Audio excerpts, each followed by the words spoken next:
We got Jensen Huang. Jensen Huang we can watch. With the dork. We've seen I think this will be really good to get a lot of views. PowerChat.live/Paultown. seen the valuations of a bunch of software companies crash because people are expecting AI to commoditize software. And there's a potentially naive way of thinking about things, which is like, look, NVIDIA sends a GDS2 file to TSMC. TSMC builds the logic dies, it builds the switches, then it packages them with the HBM that SK Hynix and Micron and Samsung make. Then it sends it to an ODM in Taiwan where they assemble the racks. And so Racks NVIDIA on is racks on making racks. software that other people are manufacturing. And if software gets commoditized, does NVIDIA get commoditized? Well, in the end, something has to transform electrons to tokens. That transformation. Bro's a crazy person. Bro's gone nuts. What does that even mean? Why would it be? Why would it have to be translated to tokens, dude? There's no the transformation of electrons to tokens, and making those tokens more valuable over time. I think that's hard to completely commoditize.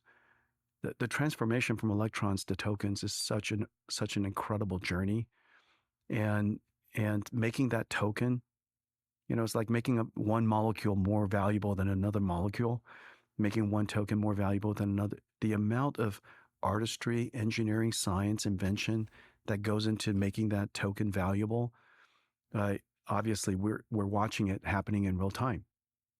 And so the transformation, the manufacturing, all of the science that goes in there is far from deeply understood, and is far from, the journey is far from over. And so I doubt that it will happen.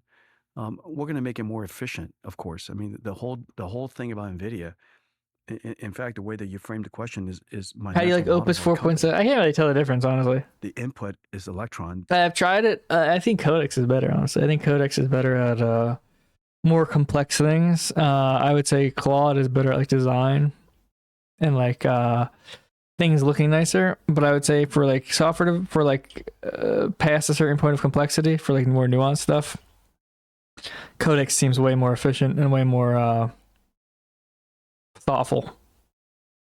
But I would say Claude, Opus 4.7 doesn't seem different, or it doesn't seem that different from 4.6.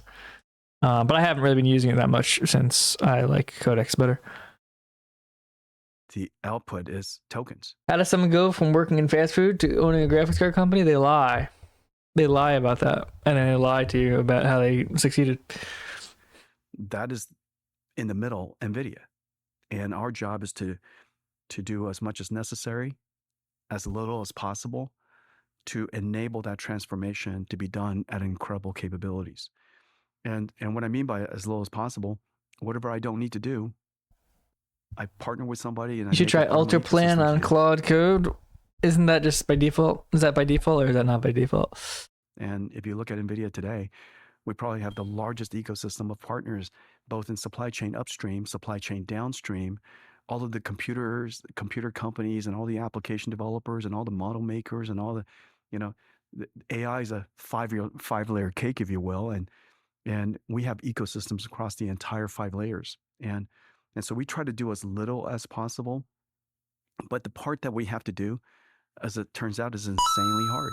And Peter sent I don't think that Yo, gets go to commoditized. Get Hired, Juicy J, You Trippy Main, Juicy J, featuring Cray, Sean. Thank you. I appreciate it. In fact, I also don't think that the enterprise software. Drink some orange juice, get higher, take the blunt, dip it in the lean, then light it, pop a molly, drink some orange juice, get higher, get higher. But Ultra Plan is like plan mode with Claude Chat Research. Yeah, make sure you fill your taxes out. There's a lot of war we need to fund. Curious Joel needs a lot of money. Lakewood, New Jersey needs a lot of money. So make sure you fill your taxes out right so you don't scam the government. Because Curious Joel in Lakewood, New Jersey and Israel need a lot of your money as soon as possible. So it's important you fill everything out. Make sure they get as much as possible. Companies, the tools makers. Most of the software companies today are tools makers. Some of them are not, but some of them are workflow codification, systems. But for a lot of companies, they're tool makers. For example, Excel is a tool, PowerPoint's a tool. Anonymous sent $5. Dear Paul Town, I am prepared to donate a grand sum of $50 if you can show me your supplement stack from a while ago.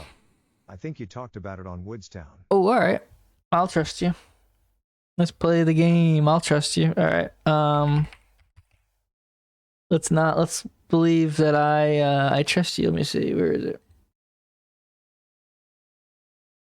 Let me find it here.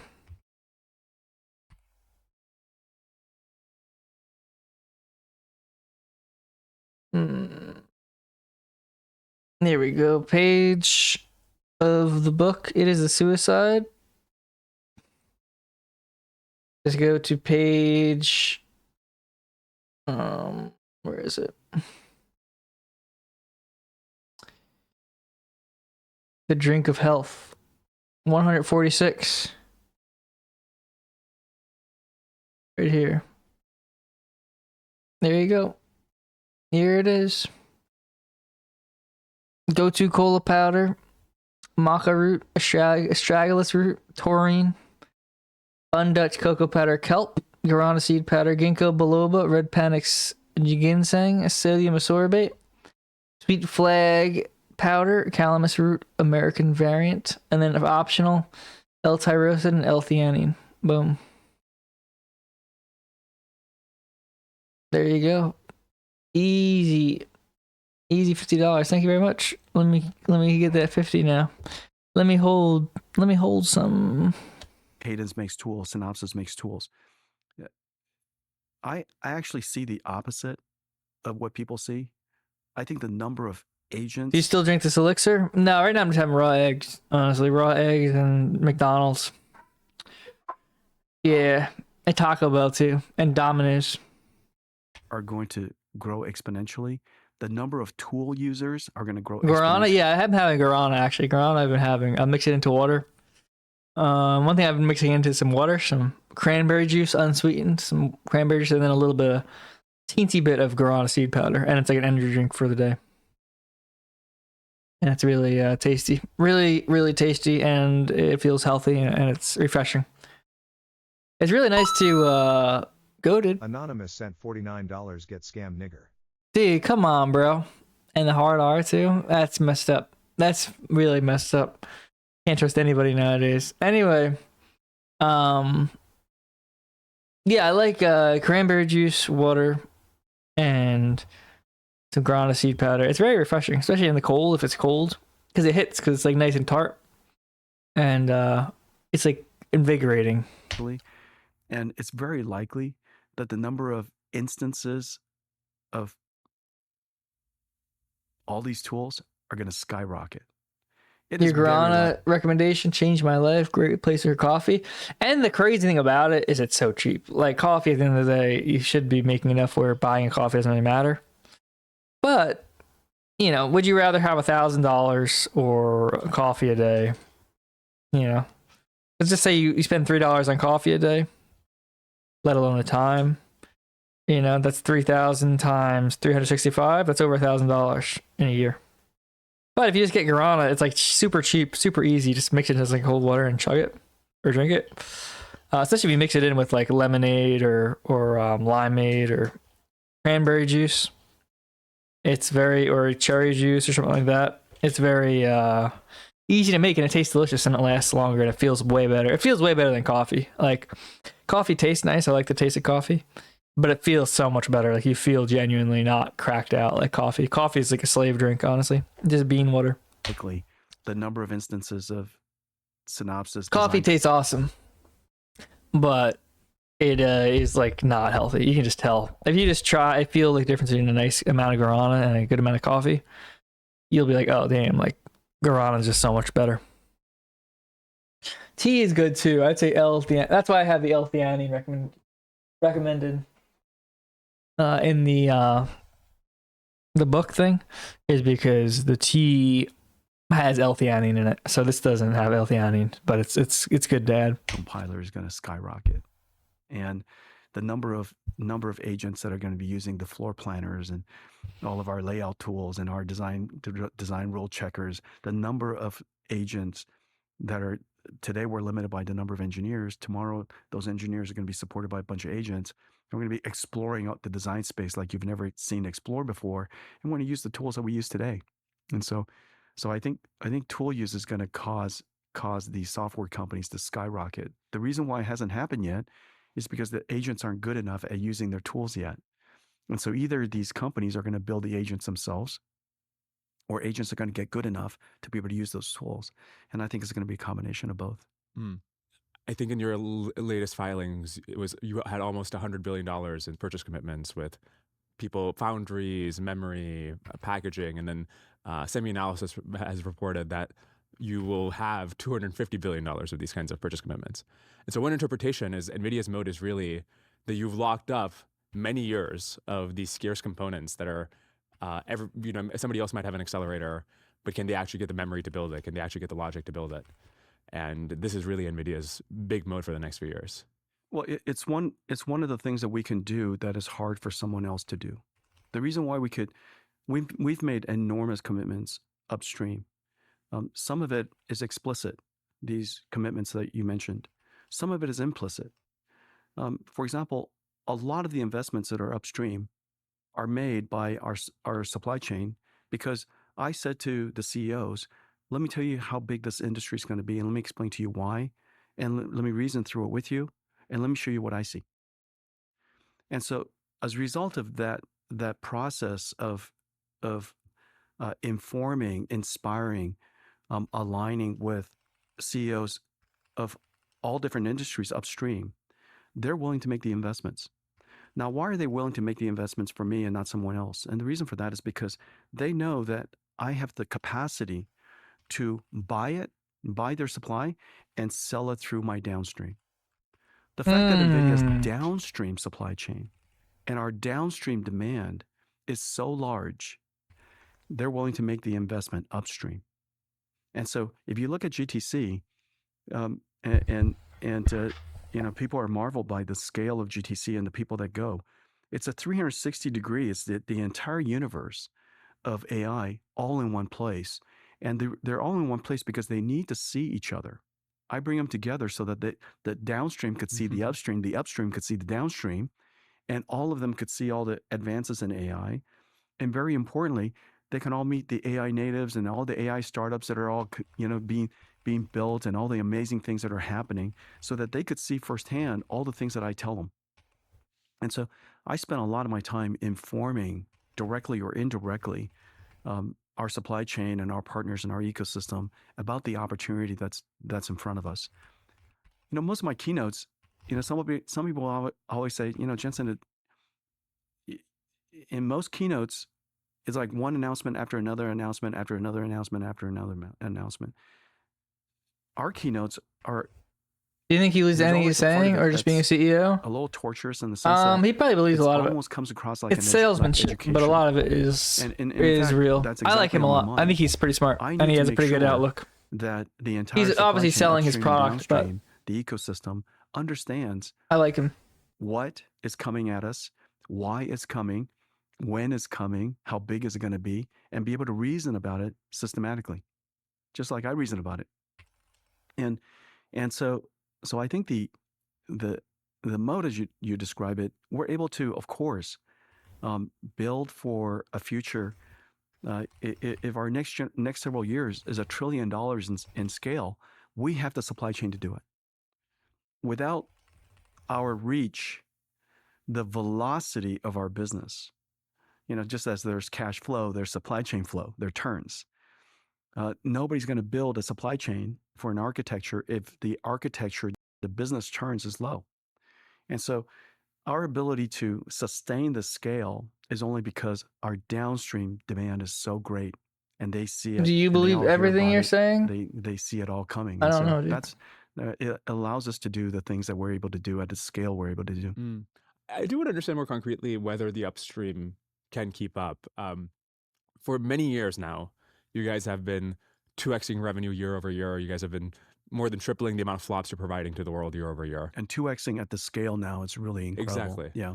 So then you look at Logic, say, you're Mhm. the biggest customer on TSMC's N3 node, and you're one of the biggest on N2.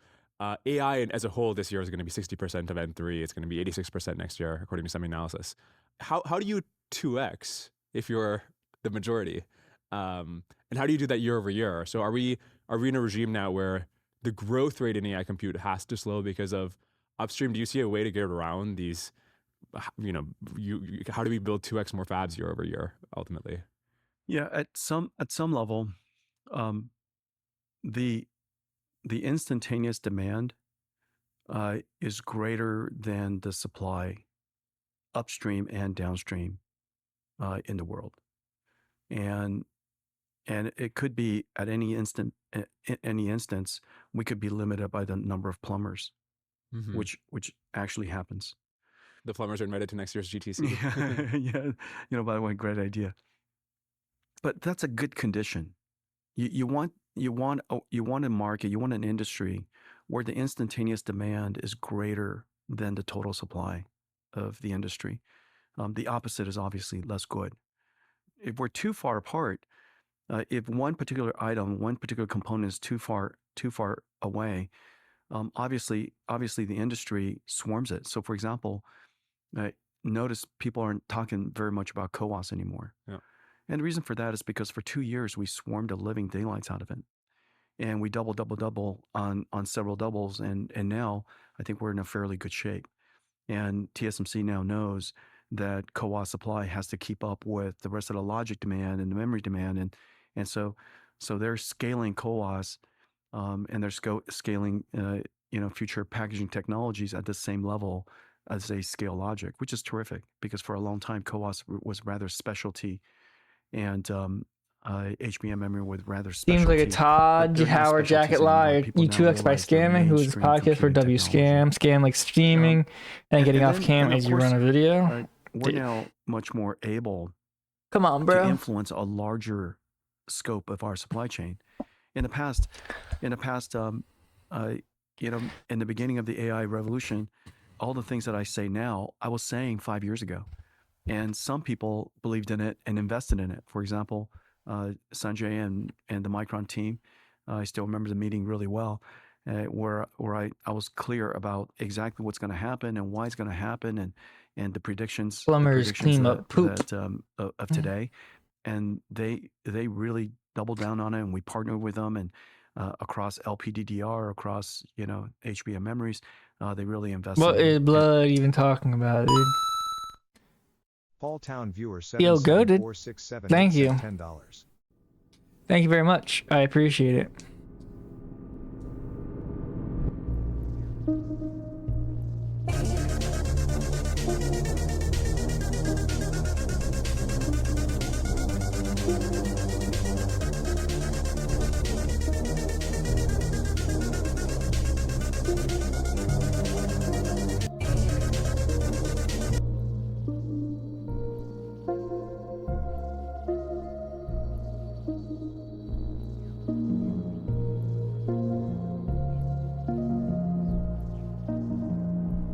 Hey, so today I went down a rabbit hole on humanoid robots.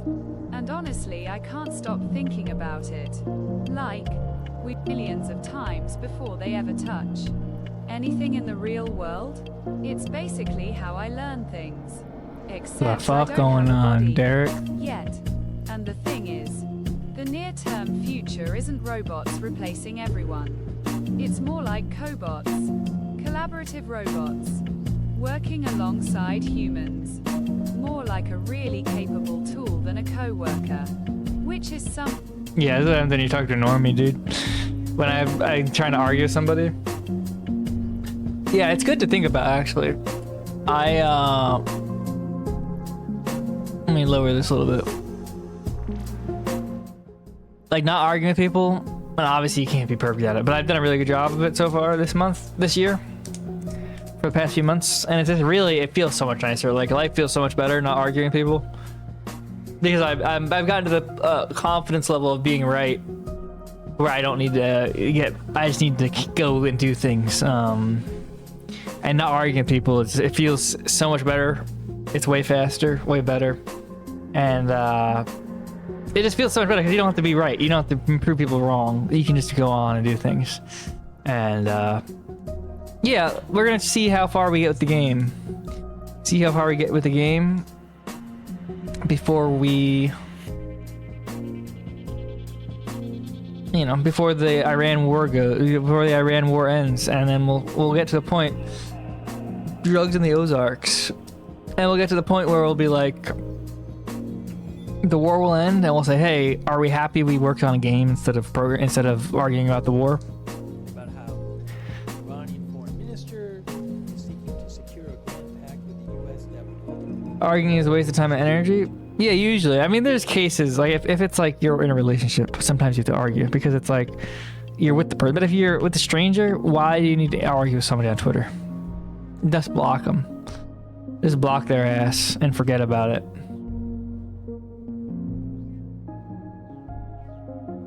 Just subtweet. The good thing about Twitter and stuff, you can get mad at something or get frustrated by something. You shouldn't be, but you could, right?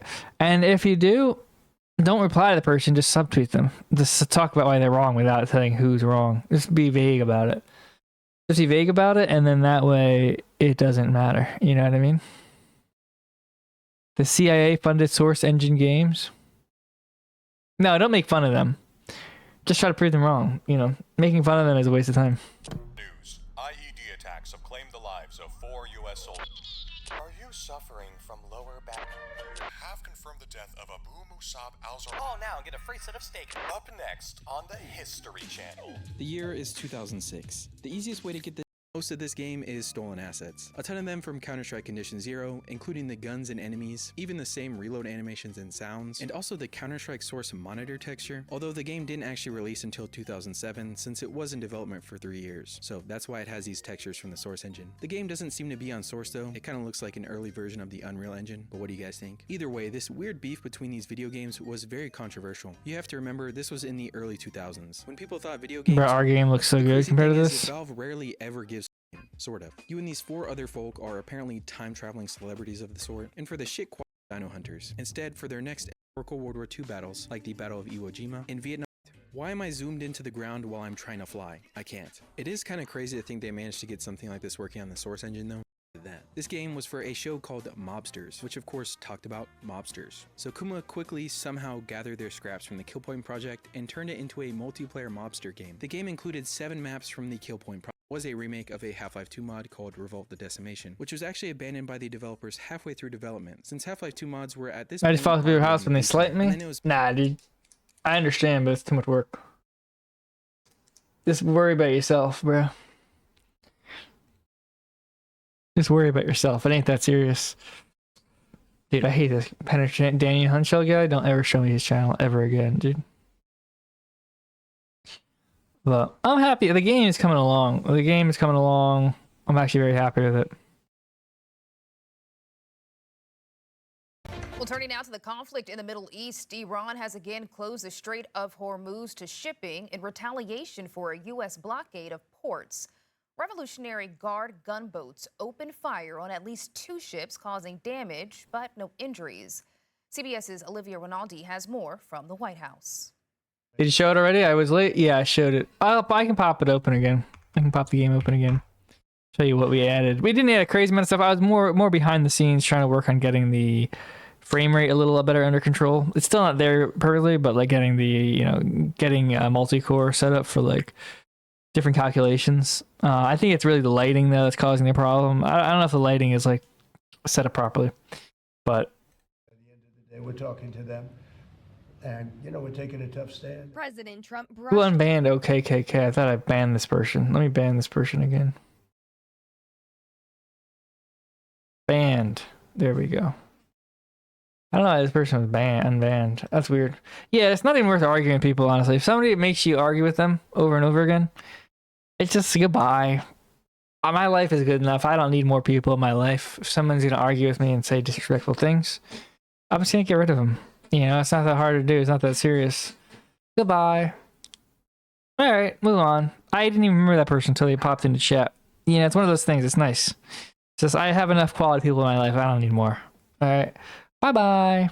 Off Iran's decision to again close the Strait of Hormuz. Yeah, I don't know how they got. I thought I banned them. I didn't know I timed them out for a week. I thought I banned them permanently, but I fixed that. As he signed an Power chat live/Paul10. If you appreciate the banning, power chat live/Paul10. executive order at the White House. Yeah, why are you? It's like I got too much to do. I got my life going on, bruh. I'm working on things. I'm being productive. I got stuff. I got shit to do. All right. Wanted to close up the strait again, you know, as they've been doing for years. If you want to talk to me, send me $100 super chats. Otherwise, fuck off. And they can't blackmail us. The president was not open to questions after Iran opened fire on 2 India-flagged ships, damaging some. Instead of getting upset at Trump, I just started day trading. Containers. Iranian gunboats fired upon 2 vessels today. President Macron said that. Thank you very much, everybody. سخنگوی قرارگاه مرکزی خاتم. What a weird video. It seems like AI stitched together, like where it's like just nonsense. I've been living like an animal for 13 years. Here's why.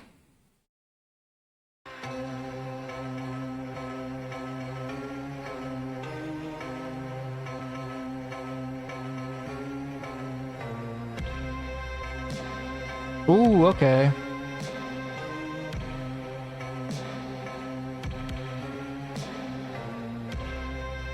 This is what white people are up to nowadays.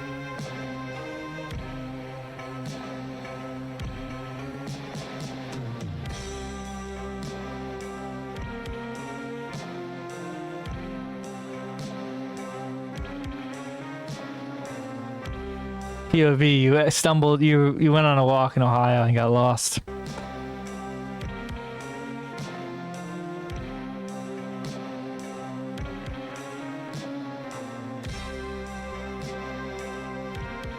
This is what people are up to now. Now we know Trump isn't worth anything, just being rich. Didn't know Chris Lynch was in Warlock Corpse.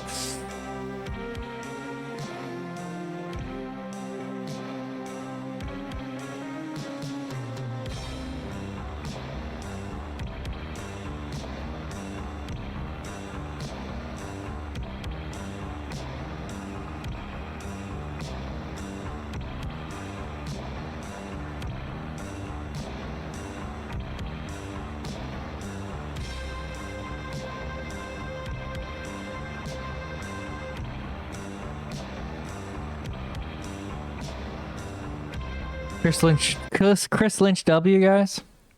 W, Chris Lynch. This footage is not fake. This is not a simulation. This is a real man voluntarily crucifying himself, submitting to torturers, and allowing nails to be driven through his hands. Fuck? And this isn't his first time, it's his 26th. This man, Ruben Anahe, has been crucified 37 times to date. But he's not the only man to crucify himself. I have 4 fascinating cases of self-crucifixion, and they range from performance art to deadly.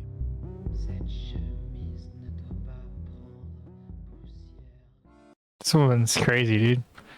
I don't want to see that.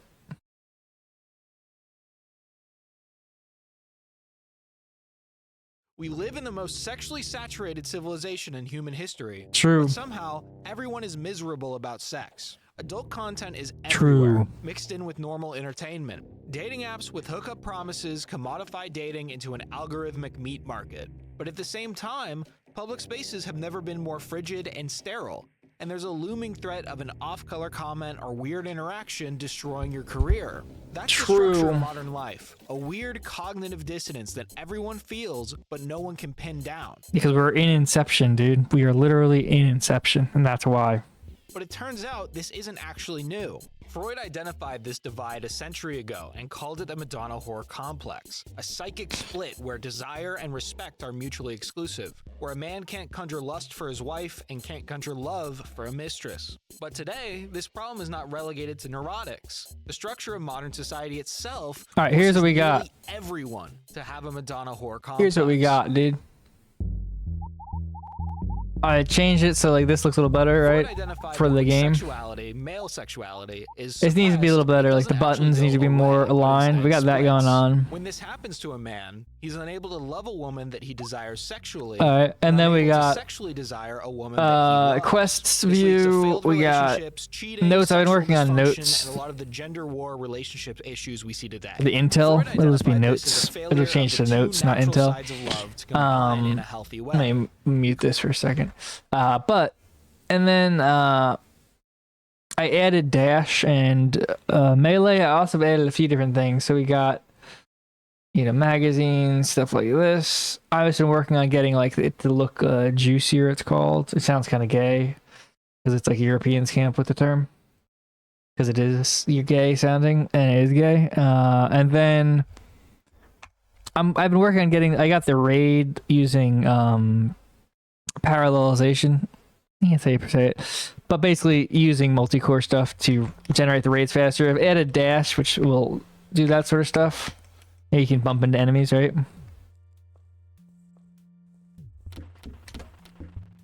You know, so you can dash and kill them. That sort of thing. I've modified these. So I gotta change this here. 1, 2, 3, 4, 5, 6. 1, 2, 3, 4, 5, 6. There we go. 6. Am I wrong? Shit. All right, whatever. Yeah, I changed that to look a little different. My memory's shot. Also modified this. It needs to be a little better, but make it a little more like juicy in terms of how it looks. And this is a little shield. It's like a beginning shield, and then as you upgrade, it gets bigger and wider. But it'll block some shots, right? Puzzle box. I made this look nicer. It still has, you know, there's stuff like that. I need to adjust that. 24, right? You know, 25, 5, 24, 8. There we go. Just to make it look a little like more professional in how it looks. And then there's, you know, the burdens on the bottom right. I've added to balance out the in-rate upgrades. Oh yeah, these are rats, so I can just dash through them. I've also added melee, but dash is actually really, in my opinion, the coolest. I might just get rid of melee entirely and just turn to dash. I like the way it looks. And then you got the upgrades here, right? Dash capacitor.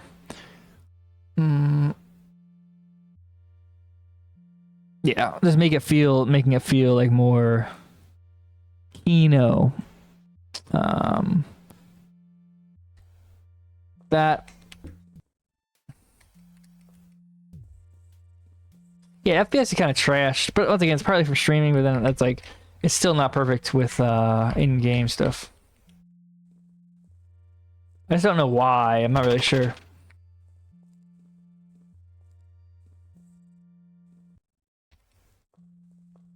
What's the process for launching on Steam? We'll have to create the page, and then we'll have to upload it, get it approved, etc. I think that'll happen fine.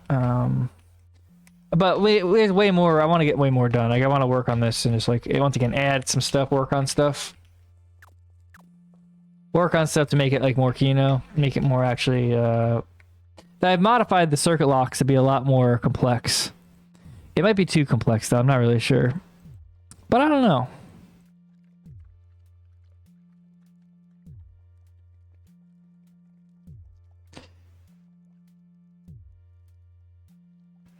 I don't know if this one's solvable though, honestly. I might be oh, there we go.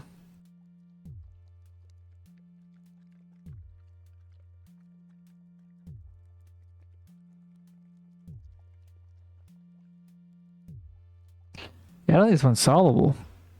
I think this one's off. I don't think this one's... am I wrong? Am I just retarded? No, this one's not solvable. Oh, it is actually. Okay.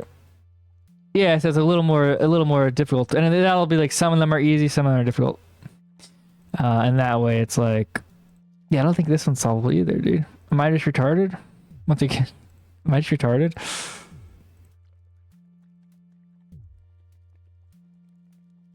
I need to just make sure they're always solvable. Because right now I don't think they're always solvable.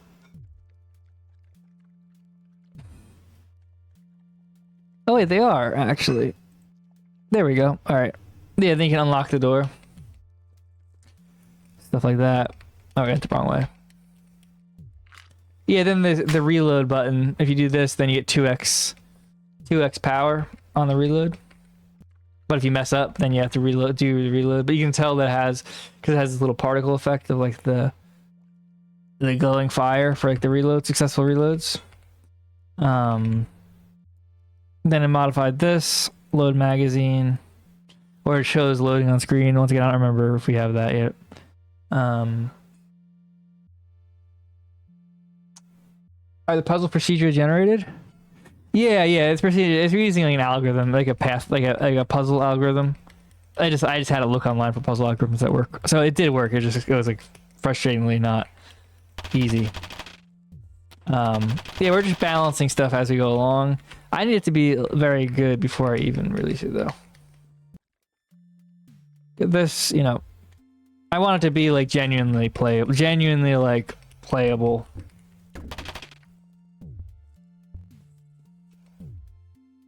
Yeah, the number slider. This needs to be like a little more comfy. Like this is 60 FPS when I'm playing, but like here, it's solved. There we go. All right. All right, nice. Okay, that means it works. Okay. There we go.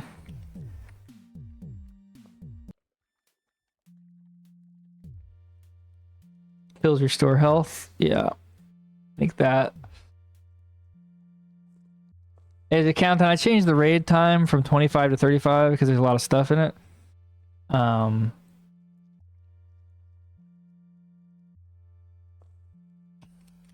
just worried that it's too easy to beat. That's really my main worry. Oh shit. Alright. Well, let's play. Let's do that. That was barely... There we go. Perfect. Alright.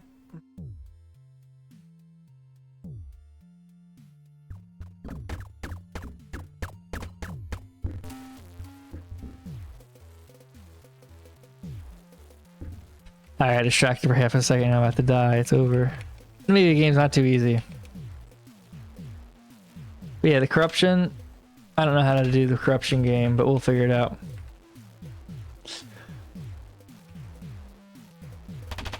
Let me just leave the raid, actually.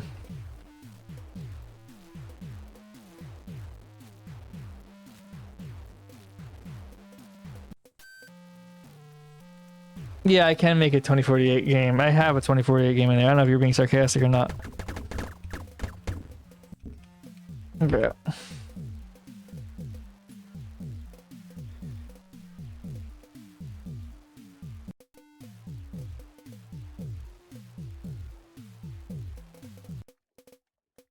Alright, successful. Successful. Click enter. Yeah, I made this a little more multiple steps. Like this. And then it's finished. The popcorn noises should not be happening. But yeah, that's really about it. I mean, there's more stuff. It's behind different things and I haven't thought of it. Different features. Adding different features, that sort of stuff. Hopefully you like it. It's better than last time. Thank you. Yeah, we have a 2048 puzzle in the game. We have different puzzles. And but the thing is, 2048 is kind of hard to get to very fast. So I turned it to where it's like 1024 and you can double or nothing. You can double or nothing. And I also made like the menus look like this, like a lot more smooth. And that way it feels more like professional. Once again, it's like very buggy at the moment, but yeah, that's that. Hopefully you liked it. Hopefully you like the update. Once again, adding a few things each day really is like the key. And it's kind of like locking your mind. In my opinion, it's like locking your brain into the idea of like in a loop, a closed loop where every day, because people do this in life. They go to work and then they come home and then they watch TV and they go to sleep. They go to work, come home. But instead of doing that, locking it into like, get up, do some work on some programming, do some streaming. If you do that every day, right? It's like you're just you spend all the same amount of time, but it's gonna be a productive thing, and just getting locked into that, like, well, get up, do this, do this, do this, do this. It's kind of hard not to, in my opinion, make something that's cool. Now we'll see if it gets there. It's not there yet. We'll see if it gets there. Yeah, it's like polishing a ball of mud. You know what I mean? Called these two phases the affection current and the sensual current, respectively. The affection current of love is what you feel for your family, and especially your mother. This is the Madonna, and despite what Freud says, I would characterize this as pure, sacred love. On the other side, you have the sensual current, symbolized by the whore. This is the side of love that emerges in puberty and can be simplified to animal lust or profane love. In a healthy person, these two currents come together in one woman, a wife. You feel the pure, protective, courtly love as you devote your life to her, but you still go gorilla mode in the bedroom. But for someone afflicted with the Madonna whore complex, these two strains are incompatible. This results in failure in the bedroom with the partner that the patient actually loves. You ever have too many ideas that you don't know which ones to execute? No, not really.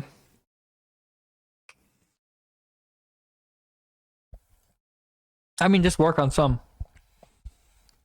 Once you get a good project, like I feel like this is a good project I have going on. You just kind of devote time to it, and then the nice thing is you just add things, take away things. You don't have to worry about too much like the cognitive overhead because the AI will do it. It's like I'm not too worried about like, oh, if I spend a day working on this, it's like if I spend an hour working on this, it sucks. I'll just get rid of it. It's like I added that like field of view where it like basically blacked out. I basically hid the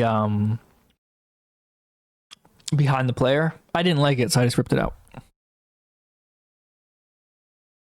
And I think the thing is too, I think like if you're working on something, even if it's not what you want, if you make something, you'll have that in the back of your mind where it's like some other project. You're like, oh, I remember I did this and I didn't like it in that, but in this it could be kind of cool. Whether it's like a game or whether it's a website or a program or whatever. Just working on features, working on things every day. There's gonna be stuff that you're like, yeah, this doesn't really fit what I'm working on. But 5 months down the line, if you're working on something else, you might be like, oh yeah, that thing that didn't fit in that project, that'll probably fit in this project, and you'll have an idea of what it looks like actually, just instead of just being in your head. My problem is that I start working on a project and I think of a new one and then move to the next. Yeah, you have to like lock in. You have to lock in on that. That is like a hard thing to do. Like I was doing that. And there's a lot of different projects I worked on stream where it's like that. But like I decided to lock in on this and make it into something. And I just decided to do that. So, I think you just gotta get you might have to tire yourself out and just keep working on one specific thing. And get past. There's like a hump of like making a sketch of something. Like this is kind of what I said the other day, where it's like there's like a hump of everything is kind of like a hump in terms of a filter, and it's like the level of difficulty and the amount of people it filters out, and it's like the slight difficulty part that filters like 90% of people out of anything, whether it's like participating in society or like starting a family or like whatever. Anything that's actually kind of difficult to do well will filter out most people, but not even to the point where it's actually really difficult to do. By that point, most people who get filtered are already filtered. And then the further along the difficulty curve you go, the less people are being filtered. So it's like somebody who's like, whatever, I don't know the ELO rankings for chess, but somebody who's like an expert at chess has already devoted so much work that they're probably not going to get filtered by time and give up to become like an expert level chess person. They're probably just not smart enough to do it, or they don't have autistic memory enough to do it, because chess is not really actually about intelligence. It's about being autistic and having memory for retarded things. But that's true. But it's the same thing with projects where it's like there's a certain difficulty level that you're reaching, I think. And like I'm doing with my game, like I have to bang my head against the wall and try to figure out how to make this like fun and like rejigger stuff, and I could just give up and be like, all right, time to release on Steam, whatever, and it would be trash. It would be because it's not good enough. But I'm basically banging my head against the wall and being like, okay, well, what can I add? What can I take away? What should I modify to make it better? That sort of thing. And I'm doing my best to try to figure it out. And that alone, like that's like a little bit of level of hassle. That, you know, I don't think AI is really going to get rid of this hump. It's more going to change it where it's like, it's going to move it to the right, where it's like the complexity of projects get moved a bit to the right before you reach the same hump of filtering out most people right here. And just that's because AI, you know, the use of AI can, you know, make the project a lot further, and you can get over to here when before you could only get over to here without AI, right? So now with AI, you can get way over here, but then you reach a certain level of difficulty and most people get filtered out. And we're just trying to avoid getting filtered out right here as we make our game and try to get to a fun part and keep going and keep learning and keep trying out different features and stuff and not getting distracted. If that makes sense. Hopefully that makes sense. If it doesn't, I don't know what to tell you, dude. And it obviously... Good insight. Thank you. But I once again, I think it's like if you can't, like the whole idea of having is I can do the streaming, make money and make enough money to live while I do the streaming and use that to fund my time of like working on the game and that sort of stuff. And I think if I just devote time every day to it, it doesn't need to be a crazy amount of time, 19 hours, 30 hours a day. If I just devote a few hours every day or as much time as I can, you know, within reason, how is it not going to be amazing? How is it not going to be really fun? How is it not going to be really cool? It just can't, because I'm too smart and I'm too funny and I have too much taste for it not to be swag. It's just a mathematical impossibility. It's just a matter of, you know, and I think you can do it with a website. You can do that with a business. You can do it with anything, as you just put time into it nonstop, thinking about it every single day. You know, how can you lose? How can you lose? You know what I mean? Paul, would you play more games to make them better? What do you mean? Has been tremendous for the company. Some people came a little bit later, and but now they're all here. And so I think each one of these bottlenecks gets a great deal of attention. And now we're more reference. I've played a lot of games in my life, but I'm not opposed to playing games. I just don't have a desire right now. It's more about like balancing, prefetching the bottlenecks years in advance. So, for example, the investments that we've done with Lumentum and Coherent and all of the silicon photonics ecosystem. The last several years, we really reshaped the ecosystem and the supply chain of silicon photonics. We built up an entire supply chain around TSMC. We partnered with them on COOP, invented a whole bunch of technology. We licensed those patents to the supply. I think what we should add this week is I should start working on bosses, like enemy bosses that will do like cool things. I think the first one I want to do is like make a very powerful one. So I'll have to figure out like the mechanics for it, and then where the player gets locked in a room with them and they have to like fight them off. Chain, keep it nice and open, and so we're prepared. Well, Luke, of collecting rare cool items will be fun for the game. Yeah, rare cool items. A flash game a day? No, we're not doing flash games. Our thing is a lot more deep than a flash game. Pairing the supply chain through invention of new technologies, new workflows, new testing equipment, double-sided probing, investing in companies, helping them scale up their capacity. And so you could see that we're trying to shape the ecosystem so that it's ready, the supply chain, so that it's ready to support the scale. It seems like some bottlenecks are easier than others. And so scaling up CoOS versus scaling up... I went to the hardest one, by the way. Which is? Plumbers. Yeah, that's true. Yeah. I actually went to the hardest one. Yeah, plumbers and electricians. And the reason for that is because, and this is one of the concerns that I have about the doomers, describing the end of work and killing of jobs. And there is a hideout in the game that if we discourage people from being software engineers, crafting, No, I don't think we're gonna do crafting. What we are gonna do though is, well, it's a form of crafting where it's like enchantments on weapons. So like you can make your weapon like have more power, more damage, more magazine size, that sort of thing. And that way you can, like different in hideout. So the different weapons you can make them stronger or more powerful or more accurate, faster rate of fire, etc. We're gonna run out of software engineers, and the same prediction 10 years ago. You could add a skin system to earn more money from the game.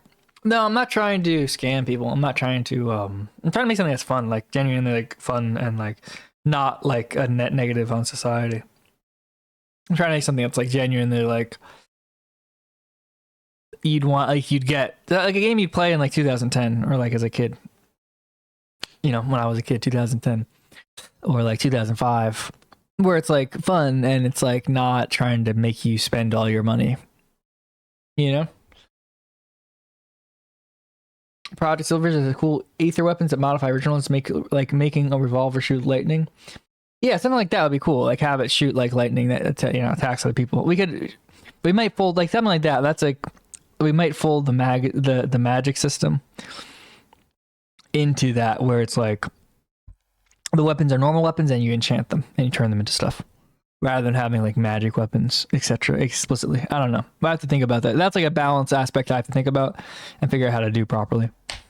Some of the doomers were saying that we're telling people, whatever you do, don't be a radiologist. Maybe I'll take an Indian version, an Indian translated version that has like a loot box and stuff.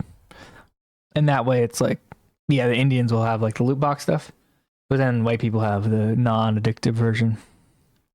Americans have the, it's like region locked. So American gamers can get it for free. Not for free, but like they don't have to pay extra. And then every other country has to pay for like the skins and everything. And you might hear some of those videos are still on the web. Radiology is going to be the first career to go. The world's not going to need any more radiologists. Guess what we're short of? Radiologists. Oh, but okay, so going back to this point about, well, some things you scale, other things like, how do you actually manufacture 2x the amount of logic a year? Ultimately, that's bottlenecked by memory and logic are bottlenecked by EUV. How do you get to 2x as many EUV machines a year? Yeah, year over year. None of that's impossible to scale quickly. You just need to. You could do all of that is easy to do within 2 or 3 years. You just need a demand signal. It's not. Once you can build one, you could build 10, and once you can build 10, you can build 1,000,000. And so, these things are not hard to replicate.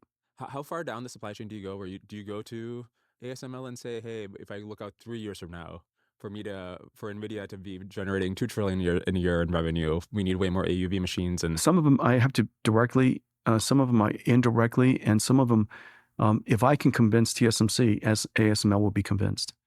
And so that's we have to think about the critical pinch points. And but if TSMC is convinced, you'll have plenty of EUV machines in a few years. And so none of that. My point is that none of the bottlenecks last longer than a couple, 2-3 years. None of them. And meanwhile, we're improving computing efficiency by 10x, 20x. In the case of Hopper to Blackwell, some 30, 50x. We're coming up with new algorithms because CUDA is so flexible. We're developing all kinds of new techniques so that we drive efficiency in addition to increasing capacity. Yeah. And so those are things that none of that worry me. It's the stuff that's downstream from us. Energy policies that prevent energy from you can't grow, you can't create an industry without energy. You can't create a whole new manufacturing industry without energy. We want to reindustrialize the United States. We want to bring back chip manufacturing and computer manufacturing and packaging. And we want to build new things like EVs and robots. And we want to build AI factories. And you can't build any of these things without energy. And those things take a long time. But more chip capacity, that's a 2-3 year problem. More CoWoS capacity, 2-3 year problem. Interesting. I feel like I have guests tell me the exact opposite thing sometimes, and I don't. In this case, I just don't have the technical knowledge to adjudicate. But well, the beautiful thing is you're talking to the expert. Yeah, true. Bro's not happy with him. Bro's mad that bro's even disagreeing with him. It's crazy. A crazy billionaire got insane. The Mad King. Okay, I want to ask about your competitors. Yeah. So if you look at TPU, arguably 2 out of the top 3 models in the world, Claude and Gemini, were trained on TPU. What does that mean for NVIDIA going forward? Well, we build a very different thing.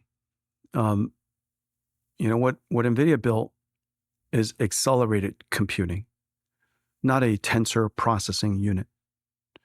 And accelerated computing is used for all kinds of things, molecular dynamics and quantum chromodynamics, and it's used for data processing, data frames, structured data, unstructured data. It's used for fluid dynamics, particle physics, and in addition, we use it for AI. And so accelerated computing is much more diverse, and although AI is the conversation today, is obviously very important and impactful, computing is much broader than that. And what NVIDIA has done is reinvented the way computing is done, from general purpose computing to accelerated computing. Our market reach is far greater than any TPU, any ASIC can possibly have. And so if you look at our position, we're the only company that Godzilla Grow Hyper just subscribed on Kick. Go to, thank you very much. Godzilla Grow Hyper just resubscribed on Kick. Go to, dude. Thank you very much. Accelerates applications of all kinds. We have a gigantic ecosystem. And so all kinds of frameworks and algorithms all run on NVIDIA. And because our computers are designed to be operated by other people, anyone who's an operator could buy our systems. Most of these home-built systems, you have to be your own operator because it was never designed to be flexible enough for other people to operate. And so as a result of the fact that anybody can operate our systems, we're in every cloud, including Google and Amazon and, Azure and OCI and right. And so whether you want to operate it to rent or operate it, if you want to operate it to rent, you better have large ecosystem of customers in many industries that be the off-takers. If you're operating it, if you want to operate it for yourself, we obviously have the ability to help you operate yourself. Like for example, for Elon with XAI, and because we could enable operators in any company in any industry, you could use it to build a supercomputer for scientific research and drug discovery at Lilly. And so we can help them operate their own supercomputer and use it for the entire diversity of drug discovery and biological sciences that we accelerate. Imagine if he was bald. And so imagine if you took away his hair, what do you look like? Bro would look a lot less cool. Just something to think about. He would look very disturbing. Wouldn't he look very disturbing? If you took away his hair, you can see his outline of his head, right? He would just suddenly become a very disturbing looking person. So they're just, a whole bunch of applications that we can address that you can't do so with TPUs, because NVIDIA's built CUDA as a fantastic tensor processing unit as well. You look like Buddha? It does every life cycle of data processing and computing and AI and so on and so forth. And so our market opportunity is just a lot larger. Steve our Peters reach is is Asian, a lot greater. by the way. And because we have such a large, we basically support every application in the world now. You could build NVIDIA systems anywhere and know that there will be customers for it. And so it's a very different thing. This is going to be sort of a long question, but you have spectacular revenue. And this revenue is mostly, you're not making $60 billion a quarter from pharma and quantum. You're making it because AI is unprecedented technology that is growing unprecedentedly fast. And so then the question is, what is best for AI specifically? And I'm not in the details, but I talk to my AI researcher friends and they say, look, when I use a TPU, it's this big systolic array that's perfect for doing matrix multiplies, whereas a GPU is very flexible. It's great when you have lots of branching, when you have irregular memory access. But Bro, these, what is AI? Just like these very predictable matrix multiplies again and again and again. And you don't have to give up any die area for warp schedulers for switches between threads and memory banks. And so the TPU is really optimized for the bulk of this growth in revenue and use case for compute that is coming online right now. I wonder how you react to that. Matrix multiplies is an If I was important Asian, part I of wouldn't AI, be but here. Facts. It's not the only part of AI. Facts, because you're not cool enough. Because Asians aren't cool enough to watch my stream. And if you want to come up with a new attention mechanism, or if you want to disaggregate Facts in a different way, if you want to come up with a whole new type of architecture altogether, for example, a hybrid SSM, if you want to use you'd be getting your Asian ass to bed studying for your test tomorrow at school. You wouldn't be cool enough to be hanging out watching Jensen Huang talk to Dwarkesh. You want to create a model that fuses diffusion and autoregressive somehow. You want an architecture that's just generally programmable. And we run everything you can you'd be at the Bobo shop right now thinking about your Calc 2 test coming up. imagine. And so that's the advantage. It allows for invention of new algorithms a lot more easily. Think about how you could use a calculator to cheat. You could use a TI-84 with memory banks to cheat on all the tests and get an A+ while the white people don't think about cheating so they don't get an A+. You'd be doing that shit, and I wouldn't like it. Easily. And so because it's a programmable system. Freak. And the ability to invent new algorithms is really what makes AI advance so quickly. TPUs, like anything else, is impacted by Moore's law. And we know that Moore's law is increasing about 25% per year. And so I'd be eating a cat. The only way to really get 10x leaps, 100x leaps, come on, bro, is to fundamentally change the algorithm and how it's computed every single year. And that's NVIDIA's fundamental advantage. Powellchat.com. Powellchat.rive. Per turn. The only reason why we were able to make Blackwell the Hopper 50 times, I said it was 35 times, and when I first announced Blackwell was going to be 35 times more energy efficient than Hopper, nobody believed it. And then Dylan wrote an article. He said, in fact, I sandbagged. It's actually 50 times. No, shout out to Asians. I like Asians. Asians are nice people, and I'm a fan of them. And I apologize for my harassment and horrible things I said about them. I apologize for all the horrible things I've said about them over the years. Which is Moore's law. And so the way that we solve that problem, including is today, what's up, Tyler Russell? MOEs. That's how Asians don't like Tyler Russell, because they can't pronounce his name. They say Tyler Russell, Tyler Russell. So they hate him. Actually, he's actually banned from Japan and China because they can't pronounce his name. He's literally that silly in China and Russia and like Asia. Tyler Russell. They can't pronounce it, so they don't like him, so they ban him from all their countries. Paralyzed and disaggregated and distributed across a computing system, and without the ability to really get down and come up with new kernels with CUDA, it's really hard to do. And so the combination of the programmability... I hope your ass was at mass today, dude. Not to be crass, but I hope your newly converted ass was at mass today. Mine wasn't, because I'm not Catholic. But if I was and I didn't go to church today... I'd be in big trouble. Part of our architecture. I was good to hear. That's good to hear. I just wanted to keep you honest. It's very important as a non-Catholic that I keep you honest about going to mass. Company where we could even offload some of the computation into the fabric itself, NVLink, for example, into the network Spectrum X, and that we could affect change I already been baptized, dude. The processors. Jovian, you talking about anybody being baptized? He does a disservice to the faith. The system. I used to be Catholic until I saw Jovian, and I said, "There's no way." Intelligent design, there's no way. And I became an atheist at that moment. The fabric, the libraries, the algorithm, all of that was done simultaneously. Without CUDA to do that, I wouldn't even know where to start. My sponsor Crusoe was among the first clouds to offer our times faster tradition. They need CUDA. Ain't nobody asked your ass for your sponsor. Go to crusoe.ai/Dwarkesh to learn more. So this gets at an interesting question about NVIDIA's clientele, where if 60% of your revenue... Nah, my hair gone, dude. Big five. Not even holy water could bring my hair back. There are miracles, and then there are things that are beyond miracles. And one of those are my hairline. In a different era with different customers, let's say it's professors who are running experiments, and they are helped a bunch by, they need CUDA. They can't use another accelerator. They need to just run PyTorch with CUDA and have everything optimized. But if you've got these hyperscalers, they have the researsos to write their own kernels. In fact, they have to get that extra last 5% that they need for their specific architecture. Anthropic, Google are mostly running their own accelerators or running TPUs and Trainium. But even OpenAI using GPUs. I think we need to get past the point of interviews and talking, honestly. Everything just needs to be an expression of will at this point. It needs to be an expression of like, an experiment, here's the results of the experiment. It's like, for me, it's like, here's the game I'm working on. Here's what I did. It's like show and tell for the class, right? I'm like, here's what I did. Here's what I'm thinking. What do you guys think? And then I come back later and I have more to show you guys. And I do it again and I do it again, do it again. I feel like that's a lot healthier of like a loop of streaming than like in content than like whatever this is, where it's like, here's an interview and I just talk about things. And here's another question, and I have another question. Here's my thoughts on this. And nothing ever, it's like this person doesn't do anything. So it doesn't really matter. Whereas for me, you can kind of tell where I'm at. You know, what am I doing? What am I thinking about by showing you what I'm working on? It's a lot more real. As Triton, which they're like, we need our own kernels. So they've, you're just a Chud streamer now, esoteric Chud? Yeah, honestly. And everything. They've got their own stack, which compiles from other accelerators as well. Honestly, I'm just super Chud now.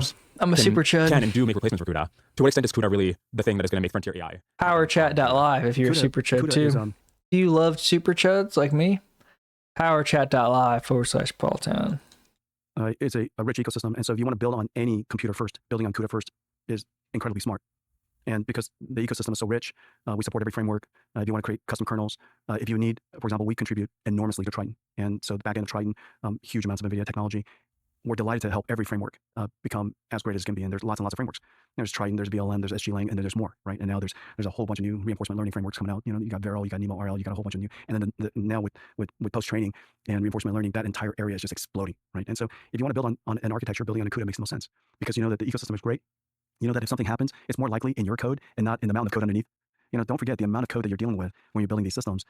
When something doesn't work, was it you or was it the computer? You would like it always to be you, and to be able to trust the computer. And obviously we still have lots and lots of bugs ourselves, but our system is so well wrung out that you could at least build on top of the foundation. So that's number one, is that the richness of the ecosystem, the programmability of it, the capability of it. The second thing is if you were a developer and you were building anything at all, the single most important thing you want more than anything is install base. You want the software that you run to run on a whole bunch of other computers. You don't want to build software. You're not building software just for yourself. You're building software for your fleet or for everybody else's fleet because you're a framework builder. And NVIDIA's CUDA ecosystem is ultimately its great treasure. We are now, I don't know how many, several 100 million GPUs. Every cloud has it. Goes back to A10, A100, H100, H200, you know, the L series, the P series. I mean, there's a whole bunch of them. And they're in all kinds of sizes and shapes. And if you're a robotics company, you want that CUDA stack to actually run in the robot itself. We're literally everywhere. And so the install base says that once you develop the software, once you develop the model, it's going to be useful everywhere. And so the install base is just too incredibly valuable. And then lastly, the fact that we're in every single cloud makes us genuinely unique, because you're an AI company and you're an AI developer. You're not exactly sure which CSV you're going to partner with and where you would like to run it. And we run it everywhere, including on-prem for you if you like. And so I think that the richness of the ecosystem, the expansiveness of the install base, and the versatility of where we are, that combination makes CUDA invaluable. That makes a lot of sense. I guess the thing I'm curious about is whether those advantages matter a lot to your main customers. Like there's many people who they might matter for, the kind of person who can actually build their own software stack, who will make up most of your revenue. Especially if you go to a world where AI is getting especially good at things which have tight verification loops, where you can RL on them. And then this question of how you write a kernel that does attention or NLP the most efficiently across a scale up, it's a very verifiable sort of feedback loop. And so, can all the hyperscalers write these custom kernels for themselves? And they might all still... thoughts on Pragmata story and gameplay? All I saw was Black Swan tweet and then delete something where he said, if you think Pragmata is about pedophilia, you're telling on yourself. And I say, crap. I said, it's about pedophilia, but I'm not a pedophile. So what's about that? And then I clicked on it to reply and he had deleted the tweet already. So I think he's a pedophile. I think Black Swan's a pedophile. That's my thoughts on Pragmata. Still has great price performance. They might still prefer to use NVIDIA. But then the question is, does it just become a question of who is offering the best specs, the best flops and memory bandwidth for a given dollar? Where historically NVIDIA has just had, and still has, the best margins in all of AI across hardware and software, 70% plus, because of this CUDA mode. And the question is, can you sustain those margins if... You can probably see the future with AI. That's why he's so confident. No. It's because he's working with the government, bro. It's all connected to the government. Like, somebody's in charge, but it's not Trump. Right? It's not the Jews. It's not Trump. Something else is happening. There's some, like, ever since the end of World War II, and this is, I will die on this hill. Ever since the end of World War II, there's like a group of elite people who are in charge of everything, and they run the world. And everybody else is like, there's very few, some people are aware of it, maybe Trump's aware of it, maybe not. But for the most part, it's like most people are not aware of it and will never be aware of it. And we're never going to be aware of it. We're never going to be aware of who it is. But there's like elite people who run the world ever since Hitler died. And that was World War II was the end. World War II was the end, and that's when they established everything. And since that point, there's like the elite group, but it's not the Rothschilds and it's not whatever. It's just like this elite group of people. And what was I got distracted. What was I talking about? Anyway. Build inside the CUDA mode. The Obamas. The number of engineers Yeah, I don't think you can see the future. I just think there's like people picked to be winners and people picked to be losers. I think there's a lot of people in between. Like you can be a winner that's like not, you can just be successful. Right? There's people who run businesses and are successful. But to be a billionaire, multi-billionaire, whatever, trillionaire, run a huge company, there's so many people who would want that company that you have to be protected. You essentially have to be protected by these weird like criminal organizations. And if you're not, then you just get killed or get replaced. And I think that's true. I really do think that's true. Like if Bill Gates wasn't connected, he wouldn't run Windows. I think Steve Jobs got poisoned with AIDS, and then they replaced him with Tim Cook. Libtard. So I think that's the case. I think it's like if you're a multinational huge thing, you have to be like in bed with some weird power group that's in bed with some other weird power group, or else you just get replaced. You get killed because there's hundreds of billions of dollars at stake and so much power at stake. How is it not like cloak and daggers at a certain point past? But if you're running a company where you make $10 million, yeah, I think you can do that without being, whatever. It's Brin's GC, they run the world. Wow. But yeah, no, it's like if you could run a successful business without being part of the Illuminati, and you could be a successful streamer without being part of the Illuminati. But I think there are a lot of like institution figures that are part of like a group that we'll never understand and we'll never be part of because we're just not in their club. We have assigned to these AI labs is insane. Working with them, optimizing their stack, and the reason for that is because nobody knows our architecture better than we do, and these architectures are not as general. Even like the situation with the war with Iran and Israel and that sort of stuff. I don't really think it's that simple. I don't really think it's about Israel's third temple. I don't really believe that, honestly. I don't think they believe that either. I think that's like a Dune thing where they have like people who like believe it, who are like a lot of Orthodox and a lot of like people, and then evangelicals, and then they believe in the end time stuff. But it's for the most part just to convince people to like do what they want. I don't really think they actually believe it. I don't think Baby Netanyahu believes it. As a CPU, the reason why a CPU is so, CPU is kind of like a Cadillac. It just always, it's a nice cruiser. It never goes too fast.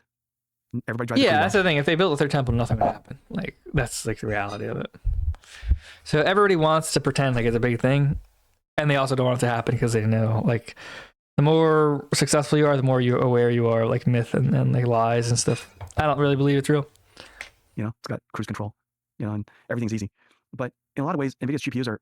I think other stuff is going on, like even the Strait of Hormuz thing and stuff like that. I don't think it's Trump, but I think there's like other situations and other realities and other groups at play that are like beyond us. And I think it's like I would be shocked if Iran and American leaders and even Israeli leaders aren't all working together for somebody else. Like I think Israel will be wiped off the face of the earth, but I don't think that's really like it's not going to be like a whoa. It's going to be like another like plot line shift. It's going to be another plot line shift, and you know who knows though. It's better not to think it's going to be that way, because if you think it that way, then you think everything's controlled. But I think at the end of the day, everything is probably pretty controlled. Everything's probably pretty predictable, because the first thing you do, like what do we do when we have money? We buy a place to live, right? Whether it's an apartment or a house, so we can make our environment predictable, right? And then the more money you have, the more predictable you make your environment. So if somebody's on top of the world, if they have $10 billion, if they have a bunch of power, they have a bunch of connections, they're going to want to make things as predictable as possible for themselves, because they don't want to lose their advantage. And so why wouldn't that apply to people who are at the top of the game, whatever that means? Why wouldn't they have something super? Why wouldn't everything be super predictable for them? Because they have the most influence and they want to stay in power. So why wouldn't they then use all the influence to then, more than anybody else, make everything super predictable, deterministic? F1 racers. And yeah, I could imagine everybody's able to drive it at 100 miles an hour. Ordering sushi right now, Paul. Do you want? Yeah, I'll take some sushi, dude. But it takes quite a bit of expertise to be able to push it to the limit. And we use a ton of AI to create the kernels that we have. And I'm pretty sure we're going to still be needed for quite some time. And so our expertise helps our AI labs partners get another 2x out of their stack easily. Tempura? No, give me some tonkatsu ramen, dude. Oftentimes, it's not unusual that we, by the time that we're done optimizing their stack or optimizing a particular kernel, their model sped up by 3x, 2x, 50%. That's a huge number, especially when you're talking about the install base of the fleet that they have, of all the hoppers and Blackwells that they have. When you increase it by a factor of 2, that doubles their revenues. that directly translates to revenues. NVIDIA's computing stack is the best performance per TCO in the world, bar none. Nobody can demonstrate to me that any single platform in the world today. Boring ass video, dude. Boring.